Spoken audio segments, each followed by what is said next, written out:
Yes, reka nongere mbasuhuze kandi mbaye nikaze inshuti bakunze tubana no kuri Yosuwa TV. Ndizera ko mumeze neza, mukomeje kugira ibe byiza, mukomeje kunogerwa n'ubuzima mu bice bitandukanye by'isi mudukurikiye muherereyemo.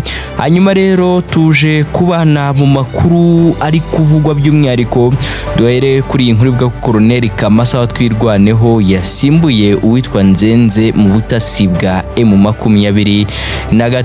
Amakuru rero akomeje kugaragara hirya no hino nayo kuba AFC M23 yakoze impinduka zikomeye mu mikorere y'inzego z'uyu mutwe za gisirikare ndetse n'ubuyobozi, zanasizwe uhinduye uwari ukuriye urwego rwawo rushinzwe ubutasi. Amakuru rero hava imbere muri uyu mutwe twamenye havuga ko mu cyumweru gishize aribwo habaye inama ishyiraho abayobozi batandukanye. Urwego rw'ubutasi rwari rusanzwe ruyobowe na Colonel John Nzenze rwashyizwe mu maboko mashya, aho yasimbuwe na Colonel Kamasa Ndakize Welcome. Uyu Nzenze akaba arahise yoherezwa gukorera mu bice bya Warikare. Colonel Kamasa kandi yarasanzwe ari umuvugizi wa gisirikare w'umutwe wa MRDP twirwaneho, ni umutwe umaze igihe warahuje imbaraga na AFC M23. Amakuru akomeza avuga ko impinduka zanajyanye no kuvugurura ubuyobozi bwa diviziyo zitandukanye zikorera mu bice bitandukanye byo mu burasirazuba bwa Repubulika ya Demokarasi ya Kongo. Diviziyo ya mbere kandi ikorera mu gice cy'amajyaruguru, hariho mu bice bya Rubero, Rucuru ndetse na Nyiragongo, ikaba yarahawe General Brigade Baudouin Ngaruye, mu gihe diviziyo ya kabiri ikorera muri Masisi yahawe General de Brigade Justin Gasheri Musanga. Diviziyo ya gatatu kandi yo yahawe General Brigade Byamungu, n'ibikorwa bya gisirikare byo muri Sud Kivu na Minembwe bishyirwa mu nshingano za General de Brigade Charles Matama wari usanzwe hari umuyobozi w'igisirikare icyatwirwaneho. Aya mavugurura kandi yanageze no ku rwego rw'imiyoborere ya politiki n'ubutegetsi bw'uyu mutwe, aho ministeri zari zisanzwe ari ebyiri zongerewe zikagera ku 9, ndetse no mu biro bitandukanye naho hagiye hahindurwa abakozi mu myanya itandukanye. Gusa abandi bayobozi bagiye bahabwa inshingano nshya, turagenda tubagarukaho mu makuru yacu ataha. Mugende mubana natwe mukande subscribe. Hanyuma amakuru yacu tunayakomereze kuri iyi nkuru kandi cyo muri Philippines, aho amasasu yavugiye muri Sena ya Philippines. Amasasu abarirwa muri 15 niyo yumvikanye muri Sena ya Philippines nyuma yuko polisi n'ingabo zirwanira mu mazi zari zinjiye mu cyumba cy'inteko bashaka guta muri yombi umwe mu basenateri ushakishwa n'urukiko mpuzamahanga mpanabyaha. Al Jazeera dukesha inkuru yanditse ko amasasu yumvikanye ubwo abasirikare bafite imbunda n'abapolisi bari bafite ingabo binjiraga mu ngoro y'inteko ishinga amategeko.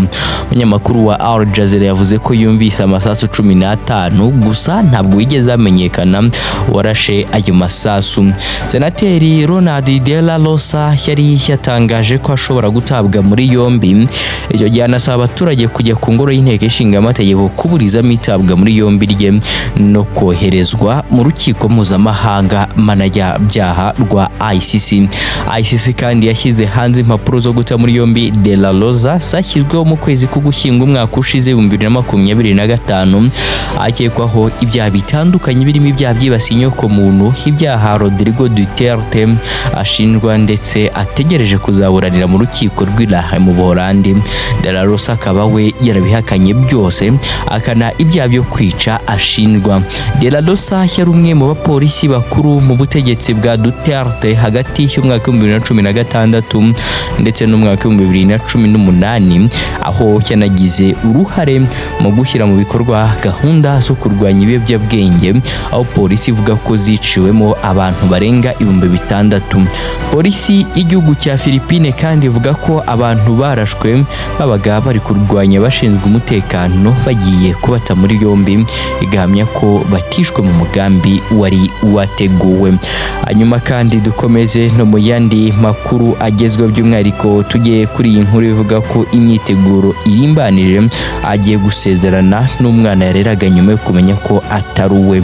Abasesenguzi bavuga ko izamuka ry'ibizamini bya ADN rikomeje guteza ibibazo byinshi mu miryango, harimo gutandukana kw'abashakanye, amakimbirane ashingiye ku bwizerane ndetse n'ihungabana rikomeye ku bana n'ababyeyi.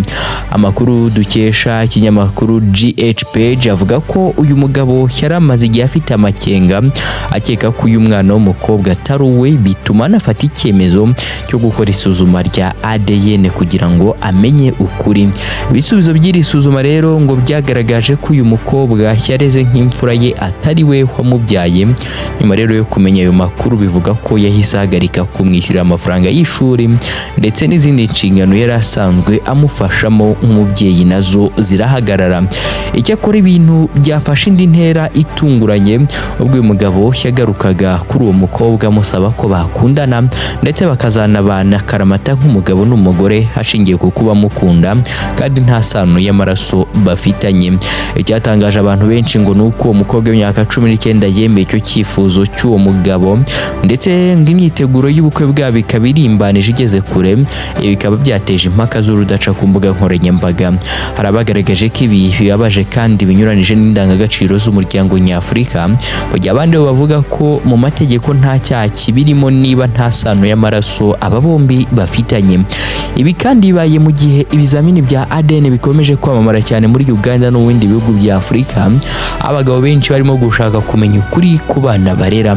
Abasesenguzi bavuga ko iri zamuka ry'ibizamini bya ADN rikomeje guteza ibibazo byinshi mu miryango, harimo gutandukana kw'abashakanye, amakimbirane ashingiye ku bwizerane ndetse n'ihungabana rikomeye ku bana ndetse n'ababyeyi.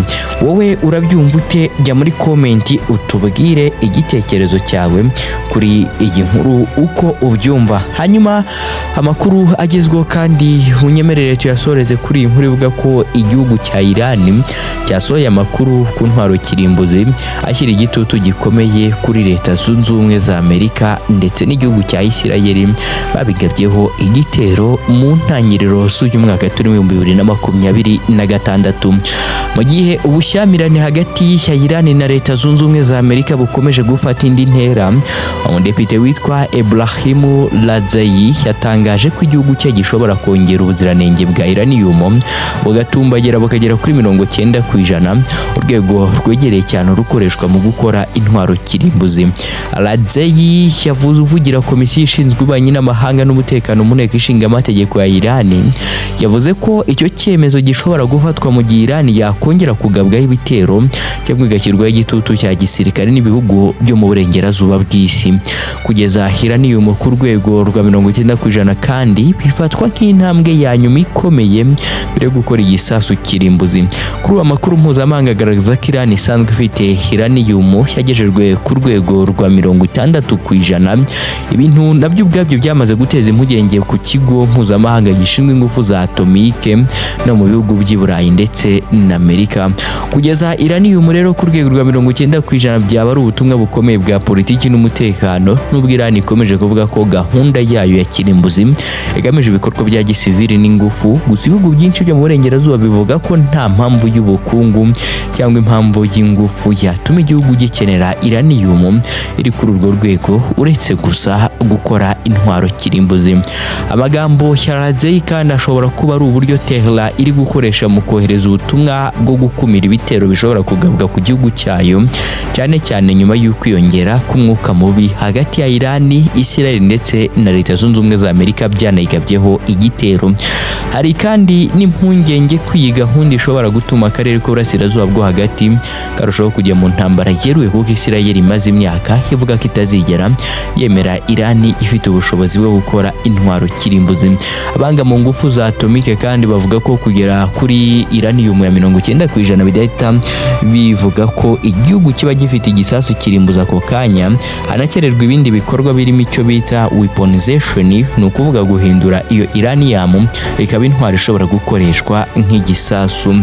Ariko kandi kugera kuri urwo rwego ubwabyo byagabanya cyane igihe Iran yakenera kugira ngo ibe yakora igisasu kirimbuzi mu gihe yafata uwo mwanzuro. Niyo mpamvu ibyatangajwe na Radiyo byahise bikurura impaka zikomeye ku rwego mpuzamahanga. Reka mbashimire cyane rero, dusubire mu yandi makuru araza ko bagezwe mu kande subscribe.